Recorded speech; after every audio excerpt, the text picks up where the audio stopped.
All right, let's continue on with our biochemistry unit. We are going to start talking about macromolecules. So, macromolecules come in four different types.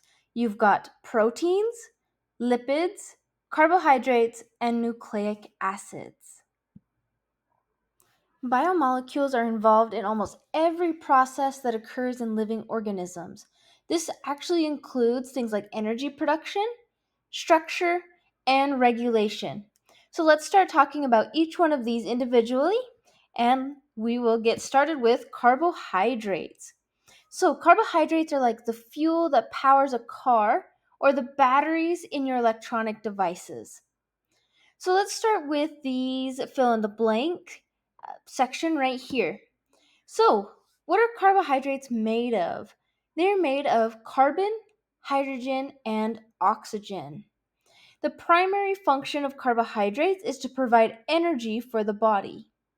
And there are three types of carbohydrates. There are monosaccharides. This is the simplest form of carbohydrates, like glucose. Disaccharides, which are formed by two monosaccharides, and an example would be sucrose. Polysaccharides are long chains of monosaccharides, such as starch. If you look at these three types of carbohydrates, we will draw those and look at them a little bit closer. So, again, carbohydrates are made of carbon, hydrogen, and oxygen. That is going to be really important because each biomolecule is created through different elements. We talked about our chomps in a earlier lesson. So carbon, hydrogen, oxygen, nitrogen, phosphorus, and sulfur. So those are our six main elements, and is what creates our biomolecules. So carbon, hydrogen, and oxygen. If we look at our three types of carbohydrates, you have your monosaccharide, and I want you to draw these.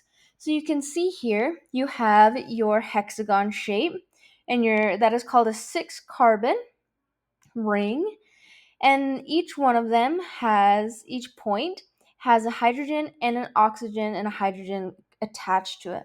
So that is a monosaccharide. Our bodies can only use monosaccharides or glucose. A disaccharide will be the same, but it has two that is connected. And a polysaccharide would be three or more that are connected. So if our body eats a starch, then it has to break it down into a disaccharide and then finally a monosaccharide before our body can use it. Carbohydrates are also important in our cell membrane. So you can see those little blue parts that come off of our cell membrane. Those are carbohydrates, and they are on the cell surface and they play a crucial role in cell recognition. This is vital for the immune system, so it can identify and distinguish between the body's own cells and foreign cells, such as pathogens.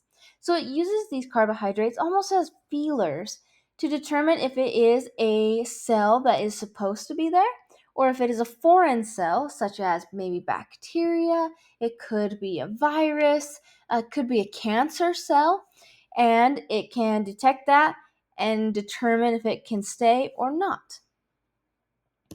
Some examples of carbohydrates would be flour, bread, pasta, honey. It even includes things like fruits and vegetables. All of these will give you your energy for your body. Here, let's go on to lipids. Lipids store energy that your body can use later. So, just like a fuel tank stores gas for when you need it, they also act like the insulation in a house, keeping you warm and protecting your organs from bumps and bruises. So, again, let's look at these fill in the blanks. So, the key components of lipids. Lipids are primarily composed of carbon and hydrogen. They are also composed of some oxygen. So, we're going to put our carbon, hydrogen, and oxygen right there below lipids. They are functionally, they have energy storage. So, lipids store energy for long term use. Carbohydrates are for energy sources that are right now, where lipids are for your long-term use. Your structural role. Lipids are a major component of cell membranes. Insulation, they also help protect and insulate our organs. And there are two types of lipids. So just like there are three types of carbohydrates, there are two types of lipids. And you can see these as they draw them over here. So our saturated fats, these are typically solid at room temperature, like our butter.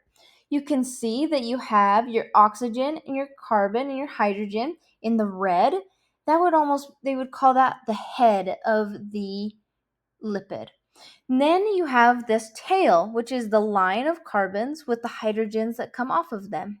As you can see, there's a single bond between those, or a single line between each one of those carbons and hydrogens.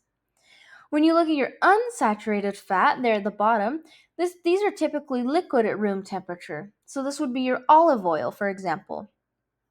And you can see right there at the tail, you have a double bond. So that creates a little kink in the tail, which makes it liquid. For our cell membrane, you can see that your lipids are essential components and they form the phospholipid bilayer that surrounds your cells and your organelles.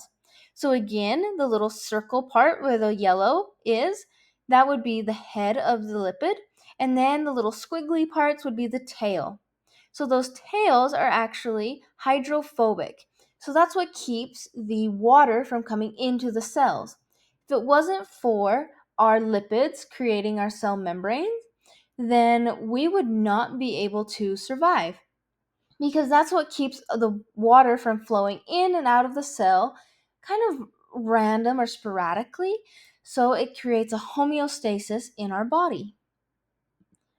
And we can see that when we look at our examples.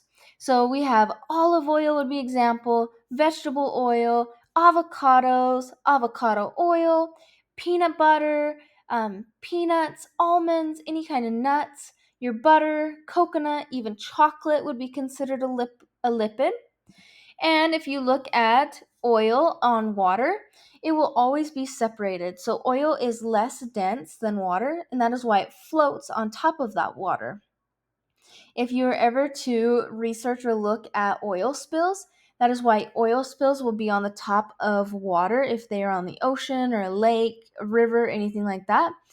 And because it floats on top of the water, that's why it can also catch on fire. So there's a little fun fact for you. So, now that we looked at carbohydrates and lipids, I want you to go find a piece of food that has a nutrition label. I want you to look at the carbohydrates, the percentage, and the grams. And then I want you to look at the total fats. So, the carbohydrates will also include sugars. Remember that. So, carbohydrates are sugars. So, look at carbohydrates and sugars and the grams of each. And then look at the fats and the grams and percentage of each. And then I want you to look at the ingredient list and determine which of those ingredients would be considered a carbohydrate and which would be considered a fat. If you don't quite know, I want you to research that so that you can understand these carbohydrates and these lipids a little bit better.